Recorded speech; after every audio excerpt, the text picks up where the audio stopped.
Halo sahabatku, selamat datang kembali di channel Jeritan Hati. Bagaimana kabarmu hari ini? Semoga selalu dalam keadaan sehat dan semangat. Ya, jangan lupa, sebelum kita mulai, dukung terus channel ini dengan klik like, subscribe, dan tinggalkan jejak di kolom komentar. Tulis nama, asal kota, dan kata hadir, agar kita makin akrab. Hari ini, kita akan menyelami sebuah kisah yang akan menguras emosi dan membuat darah mendidih. Tentang seorang istri yang dibiarkan dipukul keponakannya sendiri, sementara ibu mertua dan ipar malah tertawa penuh kemenangan. Mereka bahkan menantangnya, coba balas kalau kau berani, awas saja kau. Tapi, keesokan paginya, sang istri membalikan keadaan dengan pembalasan yang begitu cerdas, membuat mereka semua histeris tak karuan. Siapkan tisu, karena kisah Nina, Bagas, Busonya, Reno, dan Galen ini dijamin akan membuatmu gregetan.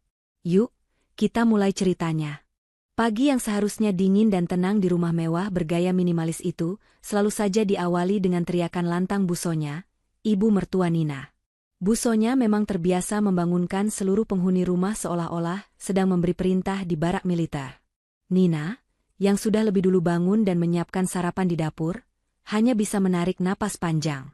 Ia sudah bertahun-tahun menjalani ritme kehidupan ini, sebuah pernikahan dengan Bagas yang lebih mirip sebuah tanggung jawab untuk melayani keluarga suaminya ketimbang sebuah kemitraan. Bagas, suaminya, tidak pernah menjadi perisai bagi Nina. Ia hanya menjadi gema dari setiap ucapan Busonya. Bagas sangat patuh pada ibunya, bahkan dalam hal-hal terkecil sekalipun, seolah Bagas tidak memiliki kemauan dan pendapatnya sendiri. Pagi itu, Reno, ipar Nina, sudah duduk di meja makan sambil memainkan ponselnya. Reno adalah benalu yang tumbuh subur di rumah itu. Ia mengaku bekerja, tetapi gaji yang ia peroleh selalu habis dalam sekejap, dan hampir semua kebutuhan pribadinya, bahkan bensin mobilnya, selalu berakhir dibebankan pada pengeluaran rumah tangga yang selama ini dikelola oleh Nina dan Bagas. Tentu saja, mayoritas pendanaan itu sebenarnya berasal dari hasil kerja keras Nina. Meski Reno dan Busonya selalu meremehkan pekerjaan Nina yang mereka sebut hanya sebagai pekerja kantoran biasa. Mereka tidak tahu, pekerjaan biasa, Nina menempatkannya pada posisi strategis di sebuah perusahaan besar yang secara tidak langsung mengontrol banyak vendor, termasuk perusahaan kecil tempat Reno bekerja. Nina sengaja merahasiakan status dan posisinya yang sebenarnya. Biarlah mereka menganggapnya remeh. Karena keremehan itulah yang selama ini menjadi senjata rahasia terbaik Nina. Sarapan baru saja dimulai ketika Galen, keponakan Nina yang baru berusia 7 tahun, berlari masuk dengan sepatu yang masih penuh lumpur. Galen memang dibiarkan tumbuh tanpa aturan ketat oleh Busonya dan Reno. Setiap permintaannya harus dipenuhi, dan ia terbiasa meluapkan amarahnya dengan cara apapun yang ia mau. Ketika melihat kotak sereal rasa coklat kesukaannya diletakkan di dekat piring Nina, amarah Galen langsung meledak. Itu punyaku. Kenapa ibu ambil? Ibu sudah tua, tidak boleh makan sereal anak-anak, teriak Galen dengan suara melengking. Nina hanya tersenyum tipis, mencoba meredam suasana. Ia tidak mengambil sereal itu, ia hanya memindahkannya agar lebih mudah dijangkau oleh Galen. Galen, ini tidak ibu ambil. Lihat, ini untukmu. Hanya saja diletakkan di sini agar kamu mudah mengambilnya, ujar Nina dengan nada lembut. Namun, Galen tidak mendengarkan. Teriakan anak itu hanya mengundang tawa geli dari Busonya dan Reno. Busonya bahkan berkata, "Sudahlah Nina, berikan saja. Jangan jadi pelit begitu dengan anak kecil." Sudah tahu Galen itu sensitif. Bagas hanya diam, pura-pura fokus pada koran yang ia pegang, menghindari tatapan Nina. Galen yang merasa mendapat dukungan, semakin menjadi. Anak itu maju mendekati Nina, tangannya menggenggam mainan plastik keras. Tanpa peringatan, mainan itu diayunkan dan mendarat keras di lengan Nina. "Jangan sentuh barang-barangku. Kamu jahat." Galen memukul lagi, kali ini di punggung tangan Nina yang masih memegang sendok. Nina terperanjat, tangannya refleks memegangi area yang dipukul. Rasa sakit itu perih, tetapi rasa sakit yang lebih dalam adalah kenyataan bahwa Bagas, suaminya, masih membisu. "Galen, sudah." Bagas akhirnya bersuara, tetapi suaranya terdengar malas, lebih seperti peringatan yang lemah daripada sebuah larangan. Biar saja, gas. Dia perlu diajari. Siapa suruh dia cari masalah dengan anak kecil? Cibir busonya, matanya menatap Nina dengan sorot meremehkan. Galen yang melihat reaksi santai dari nenek dan ayahnya, semakin termotivasi. Ia menarik rambut Nina dengan keras, lalu memukul bahu Nina berkali-kali dengan mainan plastiknya. Pukulan-pukulan itu memang pukulan anak kecil, tetapi dilakukan berulang-ulang dengan niat menyakiti. Berhenti, Galen. Kali ini Nina berseru, tidak lagi bisa menahan. Jeritan Galen berubah menjadi tangisan yang dibuat-buat, mencari perlindungan pada busonya. Busonya segera memeluk Galen, menatap Nina dengan pandangan penuh amarah palsu. Tuh, kan? Kau membuat anakku menangis. Nina, kau membentak cucuku. Tuduh busonya. Kau ini kenapa? Sih? Kenapa suka sekali cari gara-gara? Reno terbahak. Ia berdiri dari kursinya dan menghampiri Nina. Matanya memancarkan ejekan yang menyakitkan. Heh, Nina. Kau dengar? Ibu dan Galen tidak suka denganmu. Kau pikir kau siapa di rumah ini? Kata Reno, nadanya merendahkan. Kau dipukul anak kecil saja sudah cengeng. Mau membalas? Coba balas kalau kau berani, awas saja kau. Reno mengucapkan kalimat ancaman itu sambil mendorong bahu Nina dengan telunjuknya. Dorongan itu tidak kuat, tetapi cukup untuk membuat Nina terhuyung. Bagas masih membisu. Ia meletakkan korannya, dan dengan wajah datar ia menatap Nina. Sudahlah, Nina. Jangan dibesar-besarkan. Galen itu hanya anak-anak, ucap Bagas dingin. Minta maaf pada ibu dan Reno karena sudah membuat suasana tidak enak. Permintaan maaf? Setelah dipukul, dibentak, dan diancam? Nina menatap mata Bagas, mencari sedikit saja rasa empati, tetapi yang ia temukan hanyalah kekosongan dan kepatuhan buta pada ibunya. Nina merasakan tangannya gemetar, bukan karena takut, melainkan karena gejolak amarah yang ditahan mati-matian. Ia tidak membalas, ia tidak berteriak, dan ia tidak meminta maaf. Nina hanya meletakkan sendoknya perlahan di piring, membuat bunyi klek yang memecah tawa sinis busonya dan Reno. Ia mengangkat kepalanya, menatap satu persatu wajah yang dipenuhi rasa puas di depannya. Galen yang kini tersenyum kemenangan dalam pelukan busonya yang menatapnya dengan pandangan merendahkan, Reno yang menyeringai penuh ejekan, dan Bagas yang memilih menjadi patung yang tidak berguna. Baik, hanya satu kata itu yang keluar dari bibir Nina. Ia menarik napas terakhirnya di meja makan itu, mengumpulkan seluruh sisa harga dirinya. Ia tahu, membalas pukulan Galen atau berteriak pada busonya dan Reno tidak akan mengubah apa-apa. Itu hanya akan memuaskan mereka dan memperkuat posisi mereka sebagai penguasa rumah itu. Pembalasan yang sesungguhnya harus jauh lebih tenang, lebih cerdas, dan yang pasti, tidak akan bisa dibalas dengan teriakan atau pukulan. Nina berdiri tegak. Ia tidak kembali ke dapur, ia juga tidak menuju kamar untuk menangis.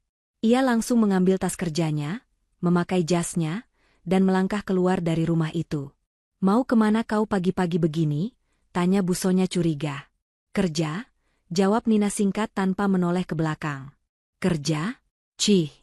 Dasar wanita bodoh. Kerja pagi-pagi buta seperti itu hanya untuk gaji yang tidak seberapa. Sindir Reno yang langsung disambut tawa busonya.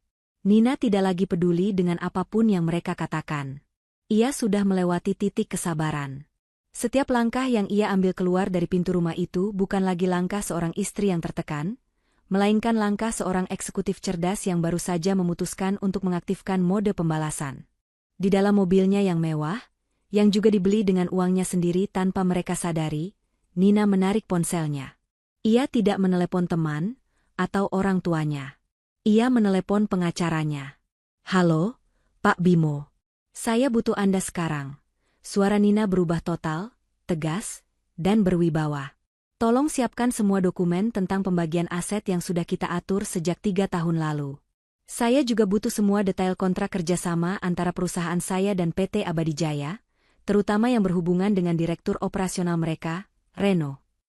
PT Abadi Jaya adalah perusahaan kecil tempat Reno bekerja, dan selalu dibanggakan busonya. Mereka tidak tahu, PT Abadi Jaya adalah vendor yang bergantung penuh pada proyek dari perusahaan multinasional besar tempat Nina menjabat sebagai salah satu direktur dewan yang memiliki wewenang penuh atas persetujuan vendor. Gaji Reno, pekerjaan Reno, dan kekuasaan semuanya berada dalam genggaman Nina. Nina melihat bayangannya di spion. Ada bekas kemerahan di lengannya akibat pukulan Galen, tetapi di matanya, kini tidak ada lagi air mata atau kepasrahan, melainkan kilatan perhitungan tajam. Ia telah memutuskan. Ia tidak akan meninggalkan mereka. Ia akan mengambil alih, mengendalikan seluruh hidup mereka, dan memastikan mereka menyesali hari ini, hari di mana mereka menantangnya dengan kalimat, "Coba balas kalau kau berani, awas saja kau." Ia membenahi jasnya dan menyalakan mobil. Pergi ke kantor pagi-pagi bukan lagi karena kewajiban, tetapi karena ia harus segera merancang operasi senyap untuk mengunci semua gerak Busonya, Bagas, dan Reno, memastikan bahwa besok pagi, kehisterisan akan menjadi satu-satunya menu sarapan mereka. Gedung pencakar langit yang menjulang di pusat kota itu, menjadi saksi bisu atas transformasi total Nina. Begitu ia melangkah masuk lobi marmer yang dingin, aura yang menyelimuti dirinya langsung berubah dari seorang istri yang tertekan menjadi seorang eksekutif yang memegang kendali penuh. Di kantor, ia dikenal sebagai Nyonya Dirgantara, seorang direktur keuangan yang dingin, cermat, dan tak kenal kompromi. Ia adalah otak di balik restrukturisasi besar-besaran perusahaan, dan keputusannya seringkali menentukan nasib puluhan vendor. Inilah identitasnya yang tak pernah diketahui oleh Bagas, Busonya, atau Reno, inilah kehidupannya yang sesungguhnya. Pukul 8 pagi, Nina sudah duduk di ruang rapat pribadinya, menghadap dua orang kepercayaannya, Pak Bimo, seorang pengacara senior yang mengurus semua aset pribadinya, dan Bu Rina, seorang konsultan keuangan yang bertanggung jawab atas struktur alokasi dana rumah tangganya. "Selamat pagi, Pak Bimo, Bu Rina," sapa Nina tanpa basa-basi, langsung ke inti permasalahan. "Saya ingin mengaktifkan protokol penguncian yang sudah kita rancang 3 tahun lalu." Wajah Pak Bimo dan Bu Rina tampak serius. Mereka tahu, protokol itu adalah jaring pengaman yang dibuat Nina ketika ia menyadari bahwa pernikahan dengan Bagas dan hidup bersama Busonya serta Reno adalah bom waktu finansial. "Kami sudah siap, Bu Nina. Semua dokumen sudah dalam genggaman saya," jawab Pak Bimo, sambil meletakkan 2 map tebal di meja. Pertama, dokumen pranikah yang memastikan aset properti utama, termasuk rumah yang sekarang Anda tempati, berada di bawah kepemilikan Anda secara tunggal. Bagas hanya memiliki hak tinggal selama Anda mengizinkan. Jika terjadi sengketa, haknya bisa dicabut dalam 24 jam. Nina mengangguk puas. Pastikan Bagas dan Busonya tidak bisa menjual, menggadaikan, atau bahkan mengubah cat tembok tanpa persetujuan tertulis dari saya. Saya ingin mereka merasa memiliki istana, tetapi menyadari bahwa itu adalah sangkar emas yang saya pegang kuncinya. "Siap, Bu Nina." Secara hukum, mereka terikat. Yang kedua, ini adalah Agreement on Household Finances yang mengatur bahwa Bagas menerima alokasi dana bulanan non-fleksibel untuk pengeluaran pribadi dan hiburan, sedangkan pengeluaran utama rumah tangga, listrik, air, asuransi, pajak, langsung dibayar dari rekening sentral yang hanya bisa diakses oleh Anda. Semua transfer dana tunai untuk kebutuhan mendadak ke Bagas dan Reno selama ini adalah dana kemurahan hati Anda, bukan kewajiban. Dan itu bisa dihentikan kapan saja, tambah Bu Rina. Inilah senjata kedua Nina. Selama ini, Bagas dan Reno selalu merasa bahwa mereka yang mendominasi keuangan, karena merekalah yang memegang kartu-kartu debit dan kredit. Mereka tidak tahu, kartu-kartu itu hanyalah perpanjangan tangan dari rekening sentral Nina. Mereka hanya diberi jatah, tetapi Bagas dan Reno selalu beranggapan bahwa merekalah yang menghasilkan uang. Karena Bagas mendapat alokasi dana yang terlihat besar dan Reno mendapatkan transfer uang saku setiap bulan dari Busonya yang sebenarnya bersumber dari Nina. Mulai hari ini, hentikan semua transfer otomatis harian ke rekening Bagas, terutama yang sering ia gunakan untuk mentransfer ke Reno dan Busonya. Ubah mekanisme transfer bulanan itu menjadi pending dan membutuhkan verifikasi biometrik dari saya. Tidak ada uang tunai yang mengalir tanpa izin eksplisit dari saya, perintah Nina. Ia tidak ingin menghentikan total. Ia hanya ingin membuat mereka kesulitan untuk bernapas. Bu Rina mencatat dengan cepat. "Saya akan mengubahnya menjadi sistem permintaan approval khusus.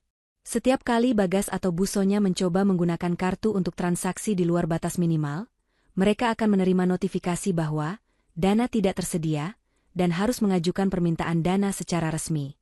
Saya jamin, Mereka akan langsung panik karena merasa rekening mereka mendadak kosong. Nina menyandarkan punggungnya ke kursi, sebuah senyum tipis terukir di bibirnya. Bagus. Saya ingin mereka panik. Saya ingin mereka merasa bahwa tanah yang mereka pijak selama ini mendadak runtuh.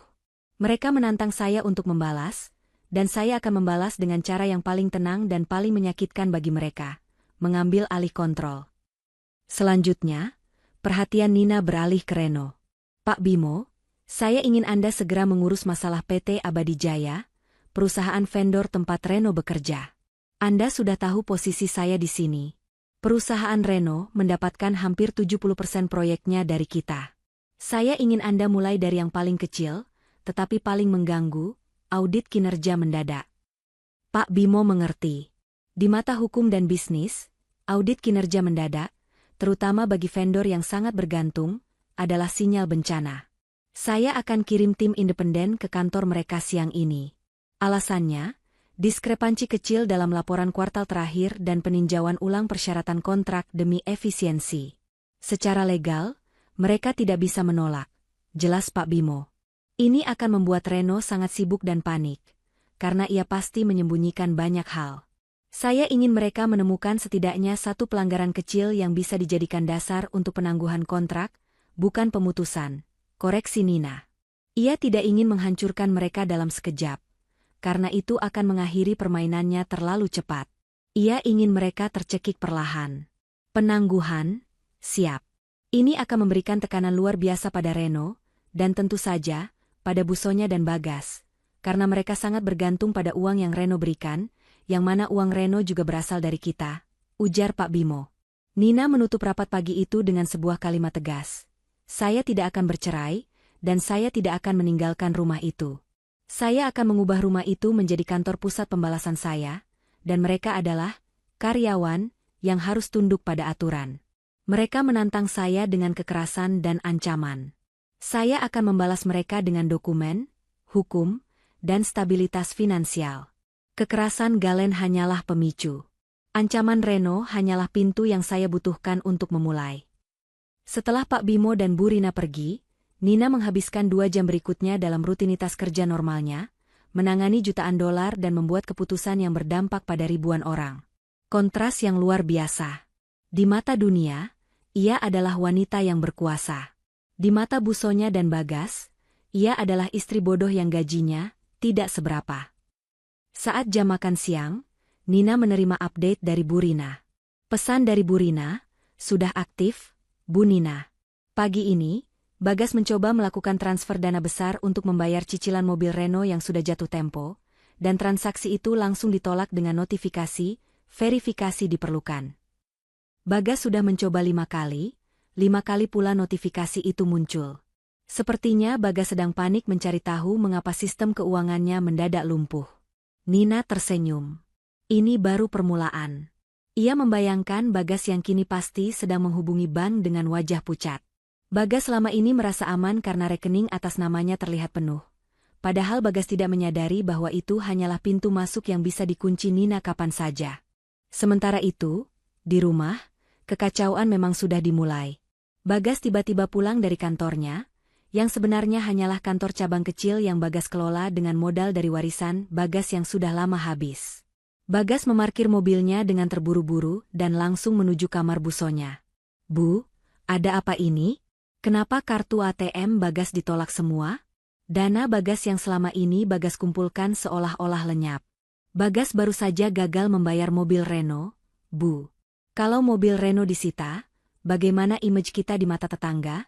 Kata Bagas dengan nada frustrasi. Busonya, yang baru saja gagal menggunakan kartu kreditnya untuk membeli perhiasan online, juga sedang marah-marah. Ibu juga, gas. Ibu mau beli anting, tiba-tiba kartu ibu ditolak. Bilangnya, melebihi batas transaksi. Padahal, ibu belum apa-apa. Jangan-jangan Nina, gas. Jangan-jangan dia yang merencanakannya, tuduh Busonya. Reno masuk dengan wajah pucat pasi. Ia baru saja menerima telepon dari kepala administrasinya di PT Abadi Jaya.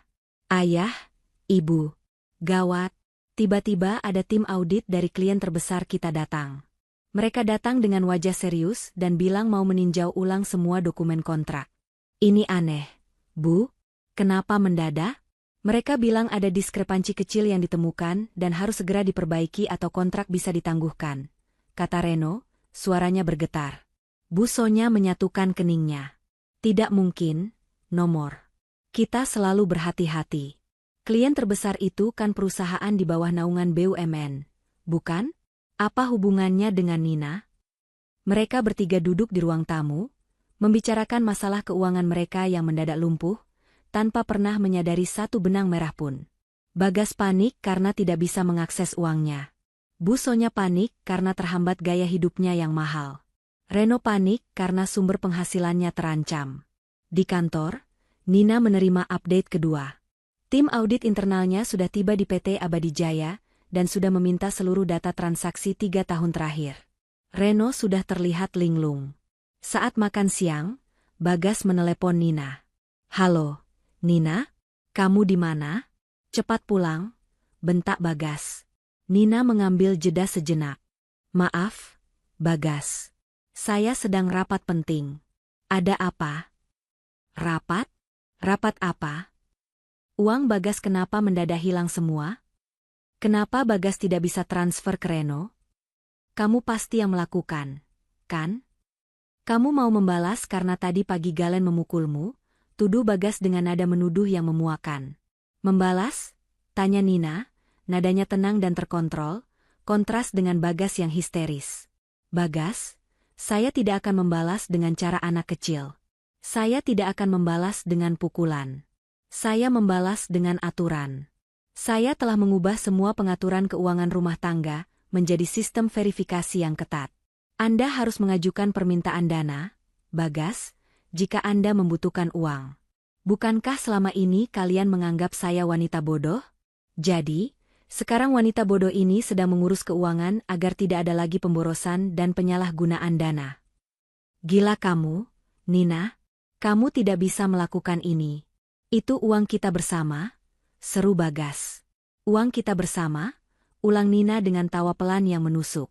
Coba Bagas cek lagi dokumen di brankas. Siapa pemilik sebenarnya rumah yang Bagas pijak? Siapa pemilik rekening sentral yang selama ini Bagas kira adalah rekening bersama? Bagas dan Bu Sonya hanya saya beri jatah. Dan jatah itu kini saya buat menjadi sangat sulit untuk diakses. Kecuali Bagas menuruti semua prosedur yang saya buat. Bagas terdiam di ujung telepon. Untuk pertama kalinya, Bagas merasakan ketakutan yang sesungguhnya. Ia baru menyadari, ketenangan Nina setelah dipukul Galen bukanlah pasrah, melainkan persiapan untuk sebuah serangan yang mematikan. Ancaman Reno, coba balas kalau kau berani, awas saja kau. Kini berbalik menjadi bumerang yang menghantam mereka semua. Saya harus kembali bekerja, Bagas. Jika ada kebutuhan dana mendesak, silakan kirimkan permintaan dana dengan detail penggunaan. Saya akan memprosesnya setelah jam kantor. Tutup Nina, lalu ia mematikan telepon, meninggalkan Bagas dalam kekosongan dan kepanikan yang luar biasa. Bu Sonya dan Reno yang mendengar sebagian percakapan itu dari Bagas, kini mulai merasakan hawa dingin yang menjalar. Mereka mulai menyadari, mereka tidak sedang menghadapi istri yang cengeng, tetapi seorang musuh yang sangat cerdas yang menyerang mereka dari titik terlemah mereka. Keuangan dan kekuasaan semu.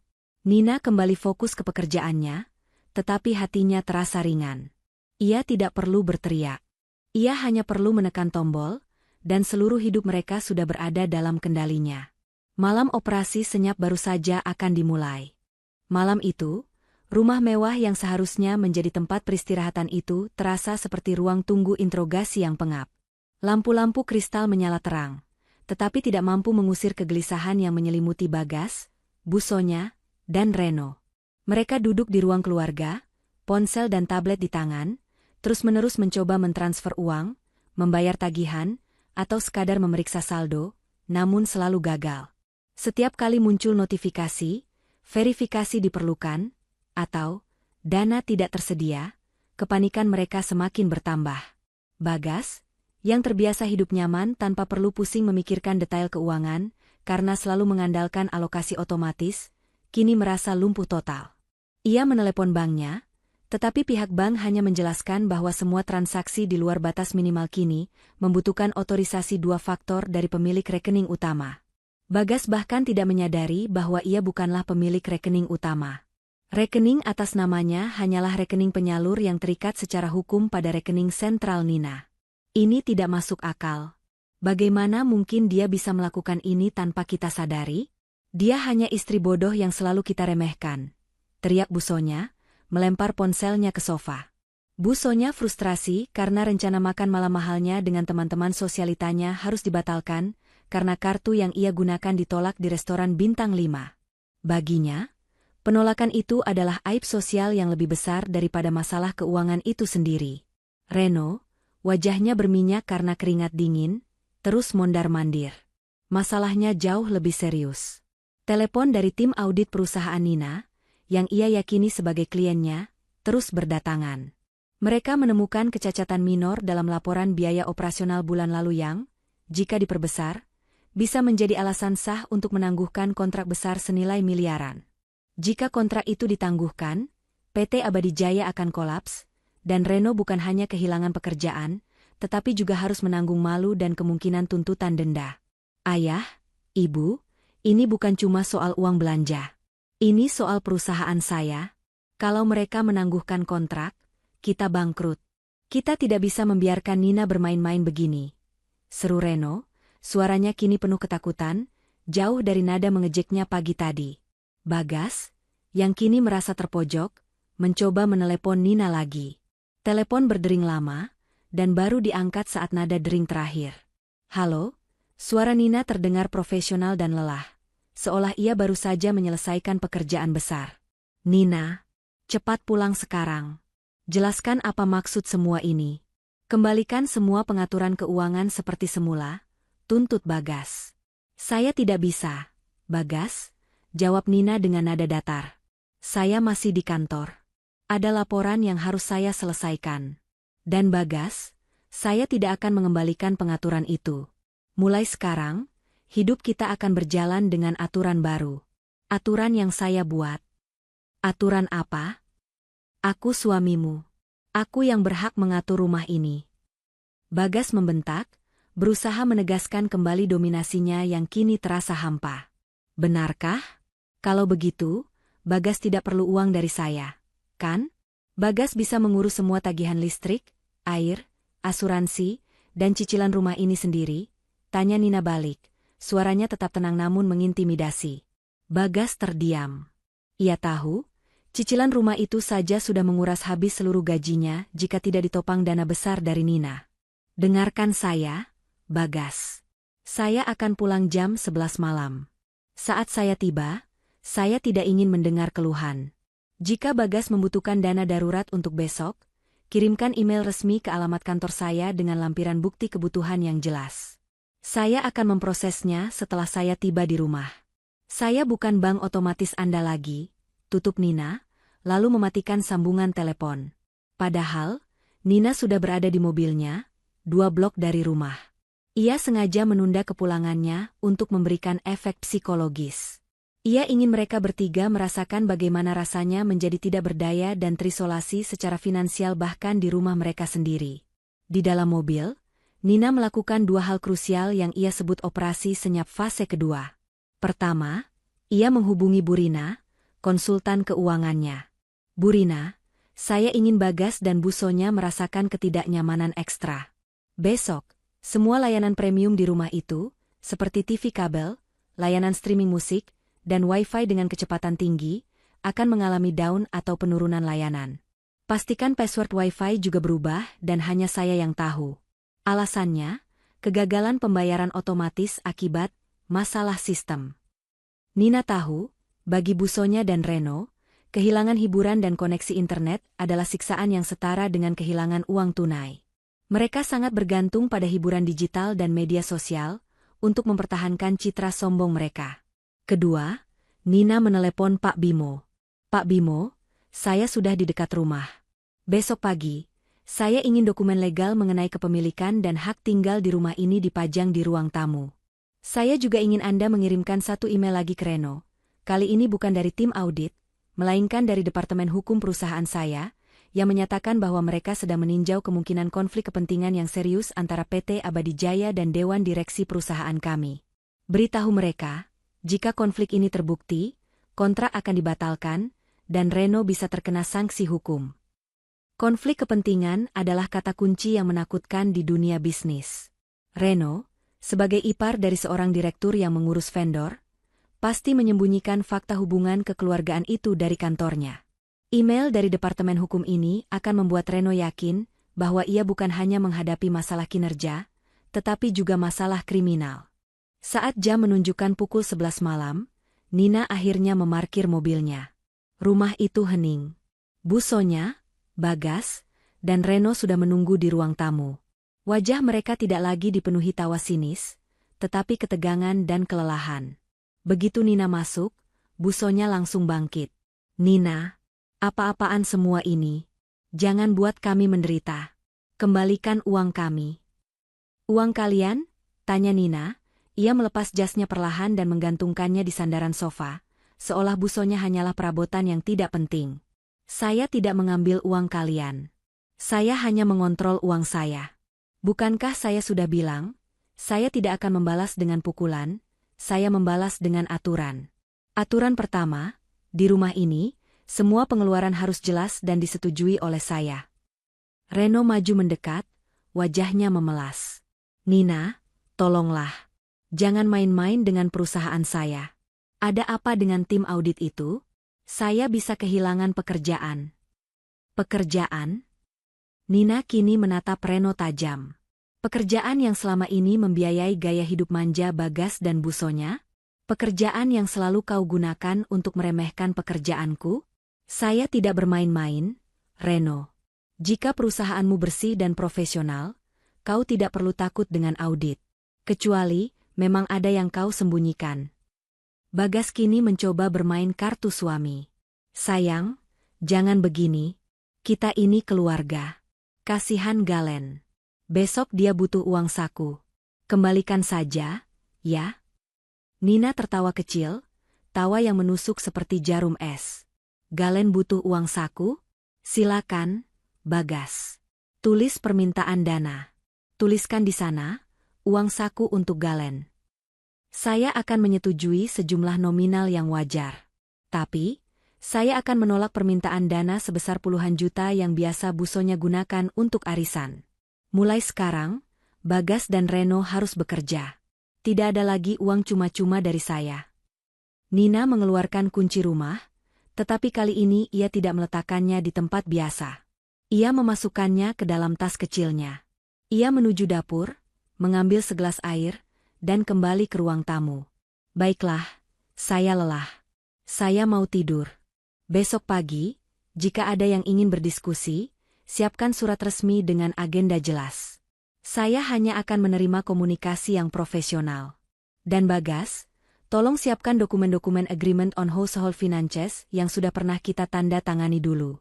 Saya ingin kita semua membacanya lagi agar tidak ada kesalahpahaman tentang hak dan kewajiban kita," kata Nina, lalu melangkah ke kamar. 3 orang itu terdiam, terpaku. Mereka menyadari, Nina tidak hanya mengunci rekening mereka. Nina telah mengunci kebebasan mereka. Dia tidak pergi. Dia tinggal, dan mengambil alih kendali penuh. Mereka kini adalah penghuni rumah mewah tanpa uang, tanpa kekuasaan, dan yang lebih buruk, tanpa kebebasan. Mereka tahu, besok pagi bukanlah pagi biasa. Besok pagi, semua yang mereka banggakan akan mulai hancur berantakan. Pagi menyapa, namun tidak membawa kecerahan bagi Bagas, Bu Sonya, dan Reno. Mereka tidur nyenyak dalam kemewahan, tetapi terbangun dalam kegelisahan yang memuncak. Rasa panik yang mereka rasakan semalam kini berubah menjadi kemarahan yang tertahan, bercampur dengan ketidakberdayaan yang menyesakan. Mereka turun ke ruang makan dengan niat menginterogasi Nina, namun yang mereka temukan hanyalah meja makan yang sepi, tanpa kehadiran Nina. Nina sudah pergi. Ia memang sengaja berangkat sangat pagi, bahkan sebelum matahari terbit, memastikan dirinya tidak terperangkap dalam drama pagi yang sudah ia prediksi. Ia meninggalkan surat singkat di meja makan, yang ditujukan kepada Bagas. Surat itu tidak berisi kata-kata cinta atau permohonan. Itu adalah sebuah memo bisnis. "Bagas, Saya sudah menyetujui transfer dana minimal untuk uang saku galen dan biaya bensin harian mobil Bagas. Selebihnya akan saya proses setelah menerima email permintaan resmi. Saya juga melampirkan salinan perjanjian aset yang Bagas tanda tangani 3 tahun lalu. Baca baik-baik. Saya pergi ke kantor lebih awal. Jangan cari saya sebelum jam kerja selesai. Bagas meremas surat itu setelah membacanya. Uang saku galen dan bensin harian. Itu saja? Bagaimana dengan dana untuk membeli bahan makanan premium yang Bu Sonya inginkan? Bagaimana dengan biaya perawatan tubuh Bu Sonya yang harus dibayar lunas hari ini? Kurang ajar. Dia pergi lagi. Dia benar-benar meninggalkan kita tanpa uang sepeser pun. Teriak Bu Sonya, suaranya naik 1 oktav. Ia mencoba membuka lemari es, dan mendapati isinya memang tidak penuh seperti biasanya, hanya ada bahan-bahan makanan pokok yang dibeli Nina 2 hari lalu. Gas, kenapa kau biarkan dia pergi? Panggil dia pulang. Dia harus membayar semua tagihan ini. Bu Sonya menunjuk ke tumpukan tagihan yang mulai menumpuk di meja. Bagas yang frustrasi mencoba menyalakan televisi plasma besar di ruang keluarga untuk mengalihkan perhatian ibunya. Namun, yang muncul hanyalah layar hitam dengan notifikasi layanan terhenti. Apa-apaan ini? TV kabel kenapa mati? Bagas menekan tombol remote berulang kali. Mungkin sinyalnya jelek. Gas, kata Reno acuh tak acuh. Ia mencoba mencari informasi terbaru tentang perusahaannya di ponsel. Reno membuka ponsel, mencoba mencari berita atau email dari tim audit. Ia membuka peramban, mencoba mengakses website perusahaan. Namun, loading internet berjalan sangat lambat, jauh di bawah standar yang biasa mereka nikmati. Reno yang tadinya acuh, kini ikut kesal. Wifi-nya kenapa seperti siput begini? Saya tidak bisa kerja. Saya butuh koneksi cepat untuk mengurus klien, seru Reno. Bu Sonya kini ikut merasakan dampak teknologi. Ia mencoba membuka akun media sosialnya untuk pamer perhiasan barunya, tetapi foto-foto resolusi tinggi itu tak kunjung terunggah. Ini semua pasti ulah Nina, seru Bu Sonya. Dia memutus semua kenyamanan kita. Dia ingin kita hidup seperti orang miskin. Bagas kini ingat pesan Bu Rina semalam. Nina memang telah mengubah pengaturan layanan premium di rumah itu. Mereka tidak bisa lagi menikmati hiburan mahal yang biasa mereka tonton, dan kecepatan internet diturunkan hingga batas minimal yang hampir tidak bisa digunakan. Rumah mewah itu mendadak terasa hampa dan bisu. Tiba-tiba, Reno menerima notifikasi email baru di ponselnya. Ia membukanya dengan tangan gemetar. Email itu berasal dari Departemen Hukum perusahaan klien utama mereka, perusahaan Nina. Judulnya saja sudah membuat darah Reno surut. Pemberitahuan peninjauan dugaan konflik kepentingan serius terkait Direktur Operasional PT Abadi Jaya. Reno membaca isinya dengan mata terbelalak. Email itu secara eksplisit menyebutkan bahwa perusahaan klien menyadari adanya hubungan kekeluargaan yang tidak diungkapkan antara Reno, Direktur Operasional PT Abadi Jaya, dengan salah satu direktur keuangan mereka. Hal itu melanggar kode etik dan perjanjian vendor, karena menimbulkan potensi konflik kepentingan dan kecurangan dalam tender. Jika terbukti, PT Abadi Jaya bukan hanya akan kehilangan kontrak, tetapi juga bisa menghadapi tuntutan hukum karena kelalaian pengungkapan informasi. Reno menjatuhkan ponselnya ke lantai, suaranya pecah karena ketakutan. Ayah, Ibu, kita hancur. Mereka tahu saya ipar Nina. Ini gawat. Nina yang membocorkannya. Dia sengaja membuat ini agar perusahaan saya ditutup. Bu Sonya dan Bagas langsung membaca email itu. Mereka kini menyadari, masalah yang mereka hadapi jauh melampaui kartu kredit yang ditolak. Nina menyerang fondasi finansial mereka. Mereka menyerang Nina dengan pukulan galen dan ancaman kosong. Nina membalasnya dengan hukum, etika bisnis, dan ancaman kehancuran karir. Tidak, Gas. Tidak mungkin. Pekerjaan Nina itu tidak seberapa. Mana mungkin dia punya wewenang sebesar ini di perusahaan itu? Bu Sonya menyangkal, otaknya menolak menerima kenyataan bahwa wanita yang selama ini ia rendahkan adalah pemegang kunci dominasi finansial dalam hidup mereka. Tapi, Bu, kenapa tim hukum perusahaan klien bisa tahu? Hanya Nina yang tahu posisi Bagas dan Reno. Hanya Nina yang tahu segalanya. Bagas mulai berpikir logis di tengah kepanikan. Di tengah kekacauan itu, Galen terbangun dan datang ke ruang makan. Ia mencari sereal coklat dan mencoba menyalakan konsol gamenya. Sereal coklat ada, tetapi ia tidak mau memakannya. Ia rewel, ia meminta uang saku untuk membeli mainan baru yang ia lihat diiklankan di TV. Tentu saja, TV itu mati. Aku mau uang saku.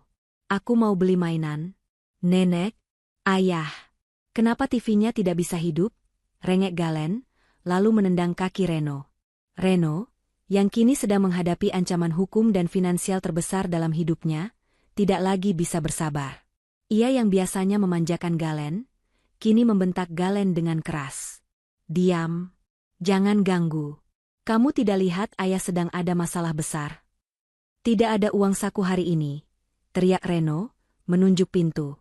Galen, yang tidak pernah dibentak seumur hidupnya, terkejut. Ia menangis histeris. Bu Sonya yang melihat cucunya dibentak oleh anaknya sendiri, langsung membela Galen. Reno, apa-apaan kamu? Jangan membentak Galen. Dia anak kecil, tegur Bu Sonya. Anak kecil? Anak kecil ini yang memicu semua masalah ini. Kalau dia tidak memukul Nina kemarin, mungkin Nina tidak akan melakukan semua ini. Reno balik berteriak, amarahnya sudah di ambang batas. Pertengkaran hebat pun terjadi antara Reno dan Bu Sonya, yang tadinya selalu bersekutu kini saling menyalahkan. Bagas hanya bisa memandang mereka dalam diam. Ia berjalan ke laci meja, mengeluarkan dokumen yang ditinggalkan Nina. Ia membukanya perlahan. Itu adalah perjanjian yang ia tanda tangani saat mereka menikah. Bagas ingat, saat itu ia menganggap dokumen itu hanya formalitas konyol yang dibuat oleh pengacara Nina. Ia tidak membacanya. Ia hanya menandatanganinya dengan mata tertutup, karena Nina berjanji akan memberinya dana awal yang besar untuk bisnis kecilnya. Kini, ia membaca isinya dengan hati-hati. Terutama pada klausul-klausul yang memuat hak kepemilikan. Rumah mewah ini 100% milik Nina. Semua mobil di garasi, kecuali mobil butut Reno, adalah aset Nina. Bagas memiliki hak tinggal selama ia tidak melakukan tindakan yang merugikan istri dan properti. Dan yang paling mengerikan, Nina berhak meninjau dan mengubah alokasi keuangan rumah tangga jika terindikasi adanya pemborosan yang tidak bertanggung jawab, tanpa perlu persetujuan Bagas. Bagas menjatuhkan dokumen itu. Ia menyadari, ia bukan suami yang berkuasa di rumah itu, ia hanyalah seorang penyewa yang sangat bodoh. Semua yang ia banggakan, semua yang membuat Bu Sonya menghormatinya, meskipun hanya sedikit, semua itu adalah ilusi yang didanai dan dikendalikan oleh Nina. Kekosongan yang mereka rasakan pagi itu bukan hanya kekosongan uang. Itu adalah kekosongan kekuasaan, kekosongan ilusi, dan kekosongan harga diri. Mereka ditantang Nina, dan kini, mereka terjebak. Mereka tidak bisa pergi karena tidak punya uang. Mereka tidak bisa melawan karena Nina memegang semua dokumen hukum dan finansial. Di tengah jeritan Galen, pertengkaran Reno dan Bu Sonya, dan keputusasaan Bagas, ponsel Bagas berdering. Itu adalah panggilan dari Pak Bimo, pengacara Nina. Bagas mengangkatnya dengan ketakutan. Tuan Bagas, saya hanya ingin mengingatkan.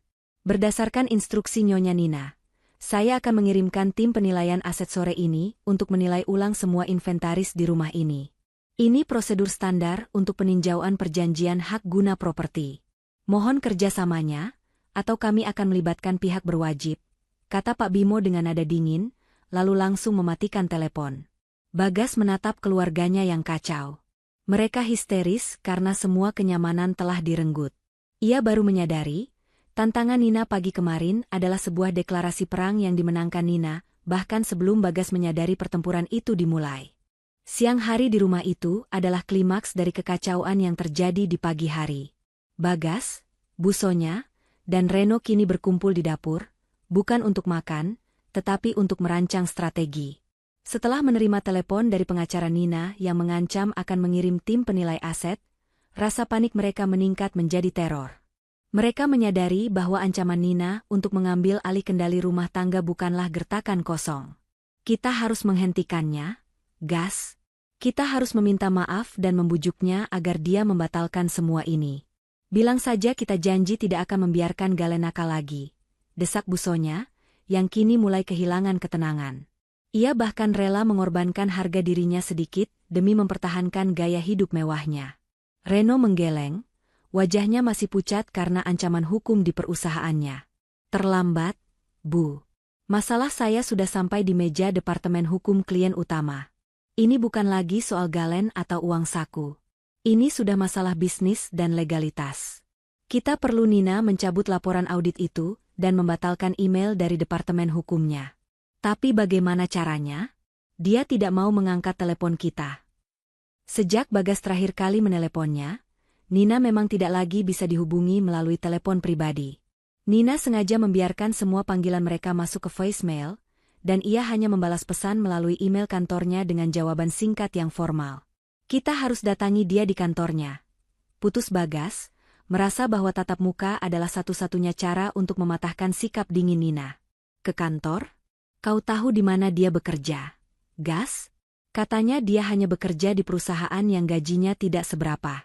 Kita tidak mungkin tahu kantornya yang mana, cibir busonya. Mereka memang tidak pernah peduli di mana Nina bekerja. Mereka hanya tahu ia pergi pagi dan pulang malam, dan selalu meremehkan posisinya. Bagas terdiam.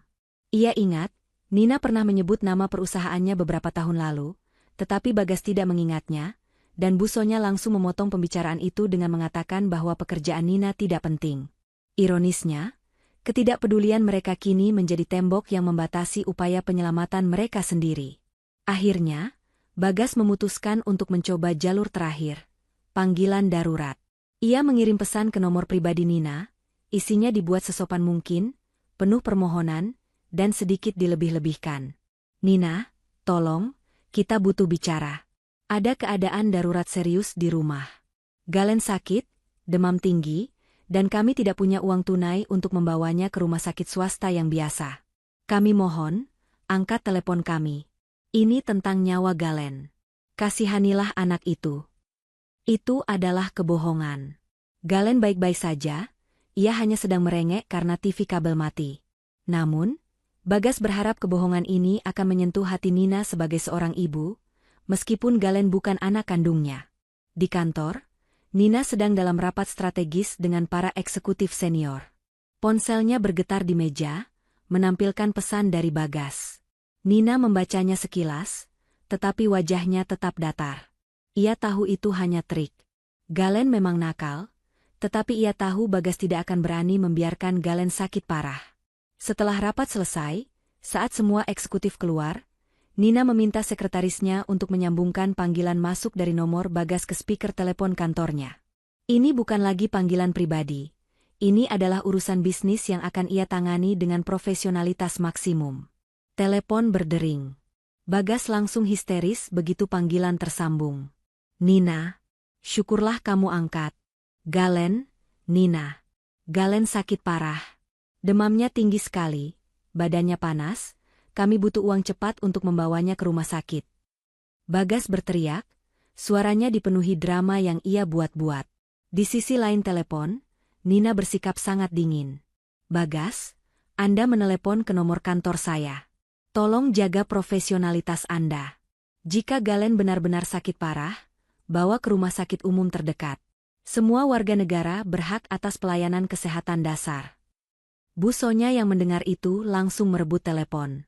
Nina, kau tidak punya hati. Ini cucuku. Kami tidak mau ke rumah sakit umum. Kami hanya mau ke Bunda Medika. Itu mahal, kami butuh uang kontan segera. Ibu, potong Nina, nadanya setajam es. Semua pengeluaran rumah tangga dan darurat sudah saya alokasikan dalam rekening darurat yang saya berikan kepada Bagas setiap bulan. Saldo rekening itu seharusnya cukup untuk biaya inap di rumah sakit swasta selama seminggu penuh. Jika saldonya kosong, itu berarti uang tersebut sudah disalahgunakan untuk keperluan yang tidak mendesak, dan itu adalah tanggung jawab Anda. Busonya terdiam. Memang benar, rekening darurat yang disiapkan Nina selalu digunakan busonya untuk membiayai pesta arisan dan membeli perhiasan online, karena busonya mengira Bagas tidak akan pernah tahu. Tapi, itu kan sudah lama. Sudah dipakai, teriak busonya, kini terdengar memelas. Berarti, itu bukan lagi urusan saya, Ibu, kata Nina tanpa emosi. Itu adalah konsekuensi dari ketidakbertanggungan finansial. Jika Galen memang sakit parah, silakan gunakan uang tunai yang tersisa di dompet Anda, atau jual salah satu perhiasan yang baru saja Ibu beli. Dan saya pastikan, saya tidak akan mentransfer uang untuk biaya rumah sakit sampai saya melihat bukti diagnosis resmi dari dokter. Jika terbukti Galen hanya demam biasa, transfer dana akan saya tolak. Nina lalu beralih ke Reno. Reno, jika Anda masih berada di kantor PT Abadi Jaya saat ini, saya sarankan Anda segera menyelesaikan semua masalah legal yang dikirimkan Departemen Hukum saya. Menghubungi saya di luar jam kerja dengan alasan palsu tidak akan membantu Anda. Reno, yang mendengar kata-kata Departemen Hukum, langsung ciut. Nina, saya mohon. Saya akan menarik semua kata-kata saya. Saya janji akan mendisiplinkan Galen. Tapi tolong, jangan hancurkan karir saya. Saya hanya tulang punggung keluarga. Tulang punggung? Nina tertawa sinis. Reno, perusahaan Anda mendapatkan 70% pendapatannya dari kontrak yang saya tanda tangani. Jika ada tulang punggung di sini, itu adalah saya. Dan saya tidak akan membiarkan tulang punggung itu patah hanya karena Anda tidak bisa berlaku profesional. Selesaikan masalah Anda dengan tim audit, dan jangan hubungi saya lagi hari ini. Saya sangat sibuk. Nina mengakhiri panggilan telepon itu tanpa mengucapkan selamat tinggal, membiarkan Bagas, Bu Sonya, dan Reno terdiam dalam keheningan yang mematikan. Panggilan darurat mereka yang penuh kepalsuan tidak hanya gagal, tetapi justru berbalik menjadi bumerang, membuka kebohongan finansial Bu Sonya di depan Bagas. Bagas menatap ibunya dengan pandangan penuh kekecewaan. Jadi, Bu, uang darurat itu benar-benar sudah habis untuk perhiasan dan arisan. Bu Sonya tak bisa menjawab, wajahnya memerah karena malu dan marah. Ia tidak hanya dipermalukan oleh Nina, tetapi juga kehilangan kepercayaan dari Bagas. Kekuatan Bu Sonya selama ini adalah uang Bagas, yang ternyata uang Nina, dan kini kekuatan itu telah lenyap. Di sisi lain, Reno kini menyadari betapa kuatnya posisi Nina. Istrinya yang ia anggap remeh adalah orang yang memegang leher perusahaannya. Kata-kata ancaman Reno pagi kemarin, "Coba balas kalau kau berani, awas saja kau." Kini terasa seperti pisau yang ia hunuskan ke tenggorokannya sendiri. Mereka akhirnya menyadari bahwa Nina tidak akan kembali menjadi istri yang patuh. Ia telah mengambil peran sebagai pengendali tertinggi di rumah itu. Satu-satunya cara untuk mendapatkan kebebasan finansial dan profesional mereka kembali, adalah dengan menuruti semua aturan yang ditetapkan oleh Nina. Saat sore menjelang, sebuah van berlogo perusahaan jasa penilaian aset parkir di depan rumah mereka. Tim penilai aset yang dikirim Pak Bimo mulai memasuki rumah mewah itu, mencatat setiap detail perabotan, barang antik, dan bahkan lukisan. Semua atas nama prosedur peninjauan perjanjian hak guna properti. Bagas, Bu Sonya, dan Reno hanya bisa melihat dengan mata terbelalak. Rumah yang mereka anggap milik mereka kini sedang dihitung nilainya oleh orang asing, di bawah pengawasan ketat. Ketukan palu yang menandai inventarisasi aset itu, terasa seperti palu godam yang menghancurkan sisa-sisa harga diri mereka. Sementara Bagas dan Bu Sonya merasakan kehancuran finansial secara langsung di rumah, Reno merasakan guncangan yang jauh lebih besar di kantor kecilnya. Kantor PT Abadi Jaya, yang semula ia anggap sebagai benteng kekuasaan dan sumber kebanggaan, kini terasa seperti medan perang yang sedang dihujani serangan.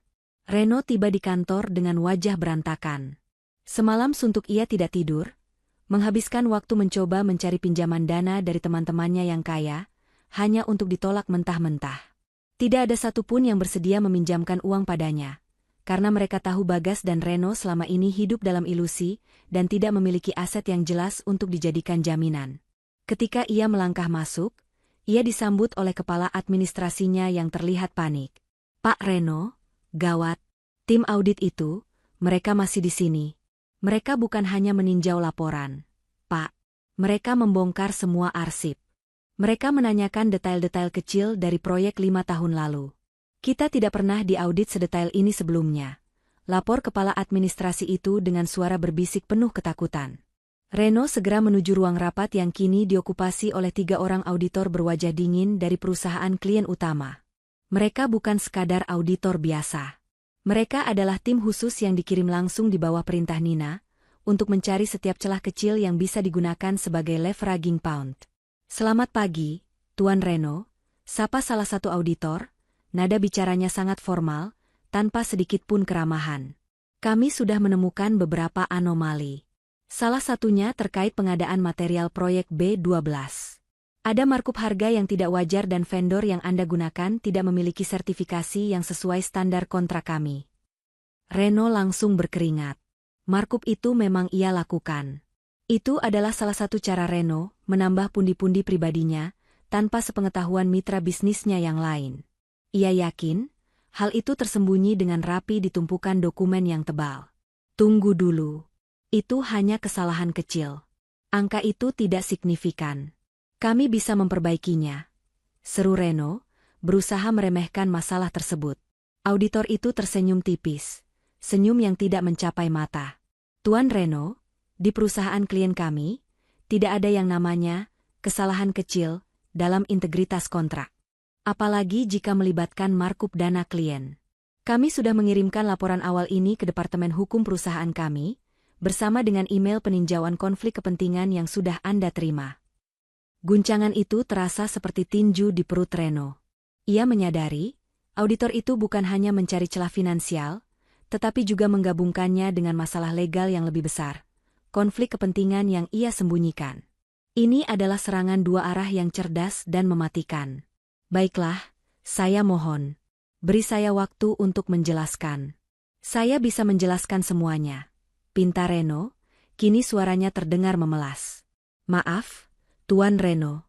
Kami tidak bertugas untuk mendengar penjelasan, kami bertugas untuk mengumpulkan fakta. Dan fakta-fakta yang kami temukan ini cukup untuk merekomendasikan penangguhan semua kontrak yang sedang berjalan antara PT Abadi Jaya dan klien kami, terhitung mulai hari ini, kata auditor tersebut, sambil menyerahkan sebuah surat resmi. Surat penangguhan kontrak itu bagaikan surat kematian bagi PT Abadi Jaya. Tanpa 70% proyek dari klien utama tersebut, perusahaan itu akan mati suri dalam hitungan minggu. Reno tidak hanya akan kehilangan gajinya yang besar, yang selama ini ia gunakan untuk membiayai Galen dan Busonya, tetapi ia juga akan menghadapi tuntutan dari rekan bisnisnya sendiri. Reno keluar dari ruang rapat dalam keadaan shock total. Ia segera menelepon Bagas di rumah, suaranya dipenuhi histeria yang tak tertahankan. Gas. Habis kita. Kontrak ditangguhkan. Semua kontrak dihentikan sementara. Mereka bilang ada masalah markup dan konflik kepentingan. Ini semua karena Nina. Hanya dia yang bisa melakukan ini, teriak Reno tanpa basa-basi. Bagas, yang di rumah sedang dipaksa menyaksikan tim penilai aset mengukur tinggi dan lebar lemari antik Busonya, hanya bisa menghela napas pasrah.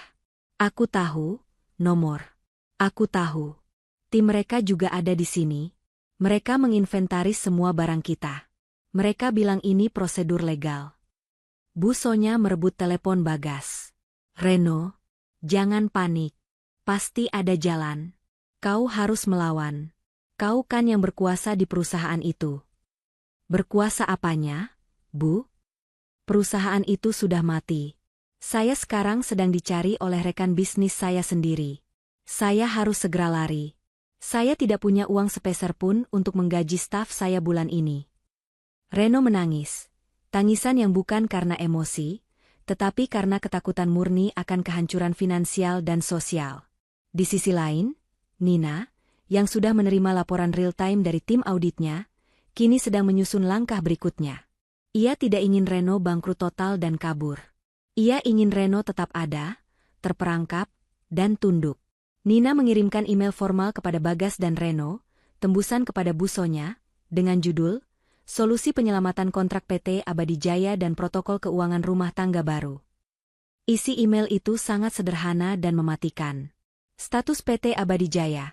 Kontrak akan tetap ditangguhkan sampai PT Abadi Jaya setuju untuk menjalani audit yang lebih ketat, dan yang paling penting, menyerahkan 50% saham perusahaan kepada pihak ketiga yang ditunjuk oleh klien utama, yaitu Nina sendiri, sebagai bentuk kompensasi atas kerugian dan pelanggaran kode etik. Pihak ketiga ini akan menjabat sebagai Chief Restructuring Officer, yang memiliki otoritas penuh untuk menjalankan perusahaan dan mengawasi Reno. Solusi keuangan rumah tangga. Mulai hari ini, semua kartu kredit dan debit Bagas dan Busonya akan dicabut total. Mereka hanya akan menerima uang tunai harian yang jumlahnya sangat minimal, hanya cukup untuk makan sederhana dan transportasi.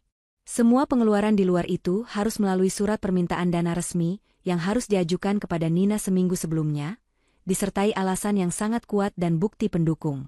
Reno, yang membaca email itu di kantornya yang kacau, menjerit. Menyerahkan 50% saham berarti ia tidak lagi memiliki kendali atas perusahaannya.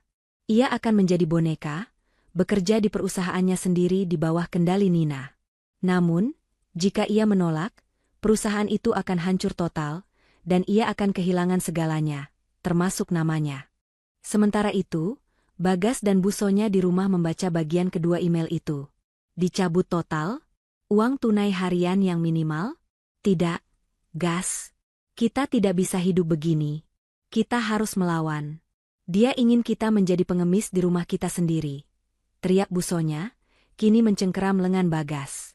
Bagas, yang sudah membaca ulang semua dokumen legal, kini tahu bahwa perlawanan hanya akan membuat keadaan mereka lebih buruk. Nina memegang semua kunci. Ia telah mengubah ancaman kosong mereka menjadi senjata yang mematikan. Bagas mengangkat ponselnya dan menghubungi Nina. Kali ini ia tidak berteriak. Suaranya bergetar menahan keputusasaan yang mendalam. Nina, saya sudah membaca email itu. Saya setuju dengan protokol keuangan baru. Tapi tolong, bicaralah dengan Reno. Jangan ambil 50% perusahaannya. Dia butuh itu untuk hidup. Pinta Bagas, suaranya terdengar sangat kecil dan lemah. Nina mendengarkan di ujung telepon, suaranya tetap tenang. Bagas, Reno membuat pilihan buruk. Dia menganggap remeh integritas dan hukum. Dia menantang saya. Dan ini adalah konsekuensi profesionalnya. Dia harus memilih. Menjadi mitra boneka dengan 50% sisa saham di bawah pengawasan ketat saya, atau kehilangan segalanya dan menghadapi tuntutan hukum. Ini bukan permintaan. Ini adalah satu-satunya solusi yang saya tawarkan. Dan untuk Galen, tambah Nina, sebelum Bagas sempat menjawab. Saya telah mendaftarkannya ke terapis perilaku anak. Bagas dan Busonya harus memastikan Galen hadir di setiap sesi. Ini adalah salah satu syarat agar saya tetap mengizinkan Galen tinggal di rumah itu. Coba balas kalau kau berani, Bagas. Saya tunggu tantangan Anda. Ancaman itu diucapkan Nina dengan nada yang jauh lebih menakutkan daripada teriakan Bagas atau Busonya. Itu adalah ancaman yang terbungkus dalam ketenangan dan kekuatan hukum yang tak terbantahkan. Bagas menyadari, tantangan itu sudah dimenangkan Nina sejak pagi tadi. Di kantor kecilnya yang berantakan, Reno kini mengangguk setuju pada tuntutan Nina, meskipun hatinya hancur. Ia tahu, ia telah menjual jiwanya kepada orang yang paling ia remehkan. Guncangan di kantor kecilnya telah meruntuhkan semua ilusi kekuasaannya. Malam itu, suasana di meja makan terasa dingin dan mematikan. Meja yang biasanya dipenuhi tawa sinis dan hidangan mahal, kini hanya menyajikan nasi dan lauk sederhana yang dimasak oleh asisten rumah tangga dengan uang harian minimal dari Nina. Bagas, Busonya, Reno, dan bahkan Galen yang kini lebih pendiam, duduk dengan wajah tegang. Nina baru saja tiba, langsung duduk di kursinya, dan mulai makan tanpa membuka suara. Busonya tidak tahan lagi. Kebiasaan makan sederhana ini adalah penderitaan terbesar baginya, jauh lebih menyakitkan daripada kehilangan uang. Nina, kau benar-benar kejam. Kau ingin kami menderita kelaparan di rumah kami sendiri? Teriak Busonya, menjatuhkan sendoknya. Nina berhenti mengunyah, menatap Busonya dengan tatapan kosong. Ibu, ini bukan kelaparan. Ini adalah porsi yang sehat dan wajar. Jika ibu menginginkan hidangan yang lebih mewah, silakan ajukan surat permintaan dana resmi ke saya, seminggu sebelumnya, disertai alasan yang mendesak. Sesuai aturan baru. Aturanmu itu tidak masuk akal. Kau ini istriku, bukan bos kami. Bagas ikut menyahut, ia merasa malu diperlakukan seperti itu di depan Reno dan Galen. Saya memang bukan bos. Saya adalah pemilik yang sedang mengendalikan aset dan keuangan yang selama ini kalian salah gunakan. Balas Nina, nadanya tenang dan tajam. Bagaimana, Reno? Apakah kau sudah memutuskan tentang tawaran solusi yang saya berikan? Pertanyaan itu langsung mengalihkan fokus dari makanan ke kehancuran bisnis. Reno gemetar, ia menatap Nina dengan mata penuh kebencian dan rasa takut. Saya terima, Nina. Saya setuju menyerahkan 50% saham itu, asalkan perusahaan saya tidak ditutup. Tapi, kau akan menyesal sudah melakukan ini padaku. Menyesal? Nina tersenyum. Saya tidak akan menyesal. Saya hanya menjalankan hukum dan integritas bisnis. Itu adalah kompensasi atas kerugian dan pelanggaran kode etik yang sudah kau lakukan. Dan Bagas, apakah kamu sudah melihat dokumen itu? Bagas mengangguk lesu. Ia meletakkan salinan dokumen perjanjian aset yang sudah ia baca berulang kali. Saya tahu. Saya tanda tangan. Tapi, bagaimana dengan aset yang ada atas namaku? Nina? Aku masih punya mobil bututku yang dulu, dan beberapa perhiasan lama. Setidaknya biarkan kami menjual itu untuk membiayai hidup kami yang layak. Bu Sonya langsung menimpali dengan antusias. Ya? Jual saja perhiasan ibu yang lama, Gas. Aku rela asal kita punya uang tunai. Nina meletakkan garpu dan menatap Bagas dan Bu Sonya lurus-lurus. Ini adalah puncak kehisterisan yang ia tunggu. Bagas, coba jual aset itu. Tantang Nina, suaranya sangat pelan. Silakan coba jual mobil butut Bagas, atau perhiasan lama Bu Sonya. Tapi Bagas, tanyakan pada dirimu, kenapa Pak Bimo mengirimkan tim penilai aset ke sini kemarin? Tim penilai itu mencatat dan mengecek semua inventaris yang ada di rumah ini. Semua aset itu, meskipun atas nama Bagas, telah saya daftarkan sebagai jaminan tambahan dalam perjanjian kepemilikan rumah dan aset sentral saya. Secara hukum, Bagas dan Bu Sonya tidak bisa menjual, menggadaikan, atau bahkan memindahkan barang-barang yang terdaftar itu tanpa persetujuan tertulis dari saya. Jika Bagas mencoba menjualnya, itu akan dianggap sebagai upaya penggelapan aset yang terikat jaminan, dan Pak Bimo siap melaporkannya ke polisi. Meja makan itu sunyi. Kehisterisan yang sesungguhnya kini meledak di benak mereka. Mereka benar-benar terkunci. Semua jalan keluar telah ditutup rapat oleh perhitungan cerdas Nina. Mereka adalah tawanan di rumah mereka sendiri, dengan kekayaan di sekeliling mereka yang tidak bisa mereka sentuh. Bu Sonya mulai menangis histeris. Ia menjambak rambutnya, menyadari bahwa ia kini harus hidup dalam kemiskinan di rumah mewah, tanpa uang, tanpa kekuasaan, dan tanpa bisa menjual apapun.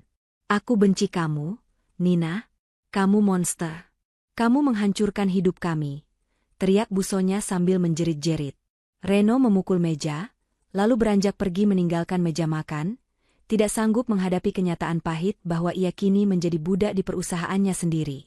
Galen yang ketakutan, mulai menangis melihat neneknya menjerit histeris. Nina hanya menghabiskan air minumnya. Ia mengambil tas kerjanya dan berdiri. Pintu ini adalah akibat dari pukulan Galen dan ancaman kalian. Nikmati hidangan malam ini, karena mulai besok, aturannya akan semakin ketat. Keesokan harinya, keputusasaan mengubah Bagas, Bu Sonya, dan Reno menjadi pelaku kejahatan kecil. Meskipun Nina sudah memperingatkan tentang ikatan hukum pada aset mereka, Bagas dan Bu Sonya tetap merencanakan penjualan rahasia. Mereka yakin, ancaman polisi dari pengacara Nina hanyalah gertakan untuk menakut-nakuti mereka. Kita harus coba, Gas. Kita jual saja perhiasan ibu yang kecil-kecil, yang tidak terlalu mencolok. Bisik Bu Sonya kepada Bagas di pagi hari, sambil menyembunyikan kotak perhiasan lusuh di balik punggungnya. Kita butuh uang tunai untuk hidup layak. Setidaknya sebelum Nina benar-benar mengunci kita di rumah ini. Bagas, yang sudah tercekik oleh kontrol keuangan Nina, setuju. Ia diam-diam mengambil mobil bututnya, mobil yang ia yakini masih atas namanya tanpa terikat jaminan Nina, dan pergi bersama Bu Sonya menuju toko perhiasan langganan. Sementara itu, Reno, yang telah putus asa, juga mencoba langkah ekstrim. Setelah menyetujui penyerahan 50% saham perusahaannya kepada perwakilan Nina, ia menyadari bahwa ia tidak memiliki kendali apapun. Ia memutuskan untuk mencoba menarik sebagian kecil sisa modal kerja dari rekening PT Abadi Jaya untuk membiayai pelariannya dari masalah hukum dan denda yang mengintai. Reno diam-diam pergi ke bank perusahaan, mencoba mengajukan penarikan tunai besar dengan alasan operasional mendesak. Di toko perhiasan, Bu Sonya menantikan uang tunai yang akan menyelamatkan mereka. Namun, setelah si pemilik toko memeriksa perhiasan itu, ia menggelengkan kepala. Maaf, Bu. Perhiasan ini sudah terdaftar sebagai aset jaminan di bawah sebuah perusahaan investasi. Saya tidak bisa membelinya tanpa surat pelepasan jaminan resmi dari perusahaan tersebut, kata pemilik toko.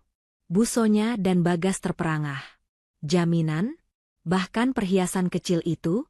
Mereka tidak tahu bahwa protokol penguncian Nina mencakup inventarisasi dan pendaftaran semua barang bernilai tinggi di rumah sebagai jaminan atas perjanjian aset sentral. Kau berbohong. Perhiasan ini milikku, teriak busonya, merasa dipermalukan. Maaf, Bu.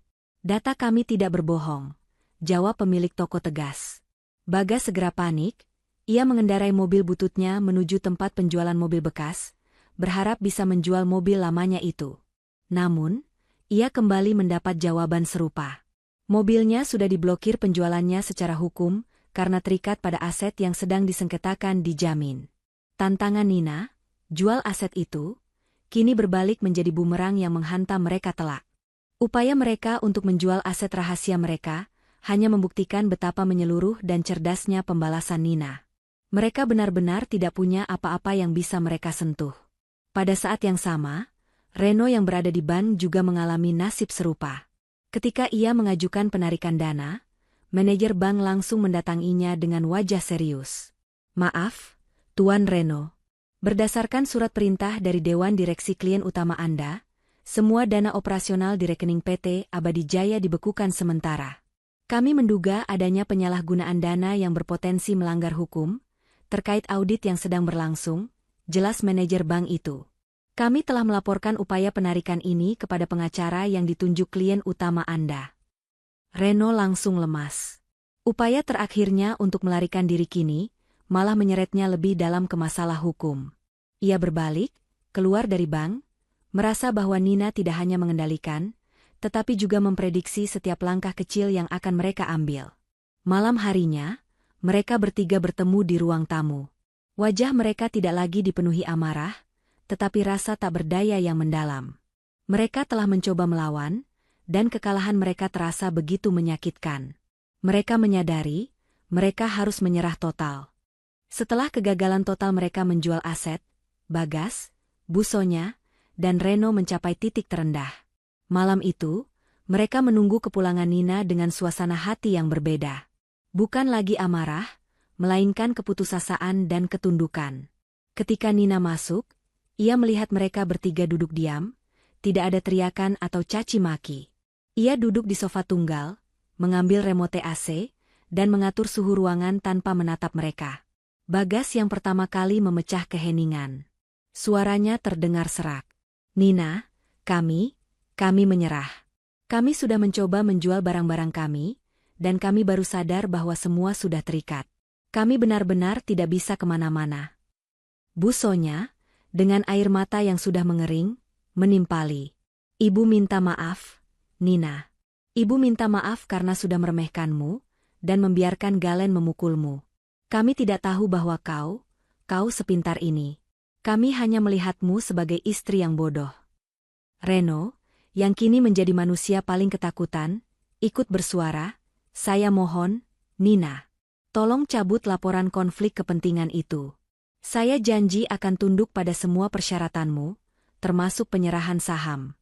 Tapi tolong, jangan buat saya masuk penjara. Ini adalah pengakuan yang ditunggu Nina. Mereka mengakui kekalahan dan yang lebih penting, mereka mengakui betapa salahnya penilaian mereka terhadap Nina. Nina menatap mereka satu persatu, wajahnya tanpa ekspresi. Pengakuan ini tidak akan mengubah konsekuensi hukum dan finansial yang sudah kalian terima. Bagas, kau tahu, aku tidak pernah ingin mencelakaimu. Tapi kau memilih untuk menjadi pengecut dan patuh pada ibuku, alih-alih melindungiku. Busonya, kau menikmati ketidakberdayaku. Reno, kau menantangku dengan arogansi kosong. Nina kemudian mengeluarkan satu folder tipis. Ini adalah perjanjian kendali mutlak. Saya tidak akan menceraikanmu, Bagas. Saya akan tetap menjadi istrimu, demi menjaga citra profesional saya di kantor. Tapi mulai malam ini, aku mengambil alih kendali penuh atas semua aspek di rumah ini. Isi perjanjian itu sangat jelas. Kendali keuangan, Nina menjadi bendahara tunggal. Bagas dan Bu Sonya hanya menerima tunjangan hidup minimal yang ketat, dan semua pengeluaran diawasi Nina. Kendali pekerjaan, Reno akan diizinkan mempertahankan PT Abadi Jaya, tetapi di bawah manajemen Chief Restructuring Officer yang ditunjuk Nina. Reno akan bekerja di bawah pengawasan ketat, dan tidak boleh melakukan transaksi tanpa izin. Kendali rumah tangga. Bu Sonya harus berhenti mencampuri urusan rumah tangga, dan menghentikan semua kegiatan sosialita yang boros. Ia bertanggung jawab atas disiplin Galen, dan harus memastikan Galen rutin menghadiri sesi terapi perilaku. Klausul pelanggaran. Pelanggaran atas salah satu klausul, sekecil apapun, akan memicu prosedur pengusiran Bagas dan keluarganya dari rumah itu dalam waktu 24 jam. Saya telah menciptakan sangkar emas ini untuk kalian. Kalian akan tetap hidup dalam kemewahan ini, tetapi kalian akan hidup sebagai tahanan yang patuh pada aturan saya, kata Nina. Bagas, Bu Sonya, dan Reno tidak punya pilihan. Mereka menandatangani perjanjian itu, satu persatu, di bawah pengawasan pengacara Nina yang sudah menunggu di luar. Mereka telah menyerahkan kendali hidup mereka sepenuhnya kepada wanita yang dulu mereka anggap wanita bodoh. Minggu-minggu berlalu setelah penandatanganan perjanjian kendali mutlak. Rumah mewah itu kini beroperasi dengan suasana yang sunyi, nyaris klinis. Atmosfer dominasi Bagas, Bu Sonya, dan Reno telah lenyap sepenuhnya, digantikan oleh kepatuhan yang kaku dan penuh ketakutan. Bu Sonya, yang kini hanya menerima uang saku minimal dan tidak lagi memiliki kartu kredit, terpaksa memenuhi tugasnya sebagai manajer rumah tangga yang dibayar. Ia tidak lagi menghabiskan waktu dengan arisan mahal. Sebaliknya, ia harus memastikan Galen hadir di setiap sesi terapi perilaku, dan membantu asisten rumah tangga menyiapkan makanan sederhana sesuai anggaran ketat dari Nina. Wajahnya yang dulu angkuh kini dipenuhi kelelahan dan ketidakberdayaan. Ia tetap tinggal di kemewahan, tetapi hidup dalam kemiskinan fungsional, tak bisa menyentuh kekayaan di sekitarnya. Reno, setelah penyerahan 50% saham perusahaannya, harus bekerja di bawah pengawasan ketat Chief Restructuring Officer yang ditunjuk Nina. Ia bekerja lebih keras daripada sebelumnya, tetapi untuk gaji yang jauh lebih kecil dan di bawah kendali penuh Nina. Ia tidak bisa lagi menyalahgunakan dana perusahaan. Ia menjadi seorang karyawan yang patuh di perusahaannya sendiri, terus-menerus dihantui oleh ketakutan akan pelanggaran sekecil apapun yang bisa membuatnya kehilangan segalanya. Bagas, yang kehilangan semua kontrol dan uang, mencoba mencari pekerjaan baru, tetapi ia terlalu bergantung pada Bu Sonya selama ini sehingga kemampuannya terbatas. Ia akhirnya harus menerima peran yang diciptakan Nina untuknya, kepala rumah tangga yang tak berguna. Ia hidup dengan uang saku harian dari Nina, mengantar Galen ke sekolah dan terapi, dan menjalankan tugas-tugas kecil yang tidak pernah ia lakukan sebelumnya. Bagas tetap menjadi suami Nina, tetapi perannya telah didegradasi menjadi pelayan berbayar yang tak berdaya. Nina telah berhasil mencapai ending anti-mainstreamnya. Ia tidak meninggalkan rumah itu, dan ia tidak menceraikan Bagas. Sebaliknya, ia mempertahankan status perkawinannya untuk menjaga citra di perusahaan, sambil mengubah suaminya, ibu mertuanya, dan iparnya menjadi sandera yang patuh di dalam sangkar emas mereka sendiri. Ketenangan sejati kini berpihak pada Nina. Ia masih berangkat pagi dan pulang malam, tetapi kini ia disambut oleh rumah yang damai. Ia tidak lagi mendengar bentakan Bu Sonya, ejekan Reno, atau pukulan Galen. Ia telah mengambil alih kendali, memastikan bahwa pembalasannya tidak hanya bersifat emosional, tetapi juga sistematis, legal, dan finansial. Suatu malam, saat Nina duduk di meja kerjanya yang kini dipindahkan ke ruang tamu, menandakan dominasi dan pengawasannya, ia melihat Bagas sedang membaca buku tentang pengasuhan anak yang sehat untuk membantu Galen. Bu Sonya sedang duduk di sofa, menjahit, sambil sesekali mengawasi Galen yang kini bermain dengan tenang. Semua orang di rumah itu akhirnya berada di jalur yang benar, tetapi hanya karena Nina secara paksa menciptakan aturan main yang mutlak.